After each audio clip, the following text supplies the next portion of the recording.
আমি কক্সবাজার থেকে আমার জন্য হচ্ছে যে থানাকা একটা ফেস প্যাক নিয়ে আসছি, আর একটা হচ্ছে যে থানাকা কেক নিয়ে আসছি। আমি এখনো কোনোটাই খুলি নাই, কোনোটাই দিই নাই এখনো, যেভাবে নিয়ে আসছি এইভাবে 1 সপ্তাহ হয়ে গেছে, এখনো পর্যন্ত খুলি নাই। তো এইগুলো আপনাদের সাথে শেয়ার করা হয়েছে না, এখন আমার খেয়াল হইলো, তো ভাবলাম আপনাদের সাথে এগুলো শেয়ার করি। আমি বিয়ের আগে আগে একটা থানাকা ফেস প্যাক দিছিলাম। তো এখন আমরা যে দোকান থেকে আচার কিনছি বার্মিজ মার্কেটে যাওয়ার পর ওই দোকানেই ছিল এইগুলা, তারপর ওইখান থেকে আর কি এই 2টা নিচ্ছি। তো ওইখানে যাওয়ার পরে আমরা হচ্ছে যে অনেক রাখাইন মেয়ে দেখছি, বার্মিজ মার্কেটে রাখাইন মেয়েদের বেশ অনেকগুলো শপ আছে।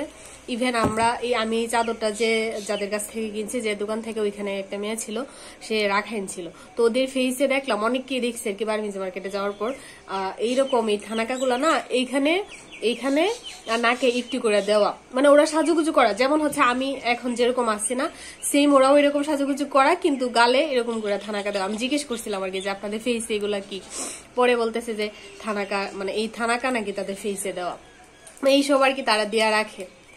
আবার ওদেরকে দেখতে ঠিকই ভালো লাগতেছিল, মনে হয় না যেরকম ভাবে সাজুগুজু কইরা এগুলা দিয়া কখনো বাইরে যাব। আমরা তো সাজুগুজু মানে এখন যেরকম আছে এরকমই, এগুলা দিয়া মনে হয় না যে কখনো বাইরে যাবো, কিন্তু তাদেরকে যে দেখলাম, আবার তাদেরকে দেখতে ঠিকই ভালো লাগতেছিল, সুন্দর লাগতেছিল। আবার আর রাখাইন মেয়েরা এত সুন্দর, প্রত্যেকটা মেয়ে অনেক সুন্দর, এগুলো দেওয়াতে মনে হয় তাদেরকে আরো সুন্দর লাগতেছিল।